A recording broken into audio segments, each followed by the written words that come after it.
சொல்லுக்கும் அர்த்தத்துக்கும் தூரங்கள் கிடையாது. சொல்லாத காதல் எல்லாம் சொர்க்கத்தில் சேராது. எண்ணிக்கை தீர்ந்தாலும் முத்தங்கள் தீராது. எண்ணிக்கை பார்த்தாலே முத்தங்கள் ஆகாது.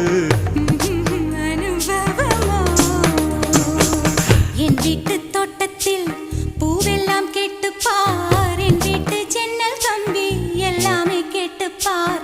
என் வீட்டு தென்னங்கீற்றை இப்போதே கேட்டுப்பார். என் நெஞ்சை சொல்லுமே. உன் வீட்டு தோட்டத்தில் பூவெல்லாம் கேட்டுப்பார். உன் வீட்டு ஜன்னல் கம்பி எல்லாமே கேட்டுப்பார். உன் வீட்டு தென்னங்கீற்றை ஒவ்வொன்றாய் கேட்டுப்பார். என் பேர் சொல்லுமே.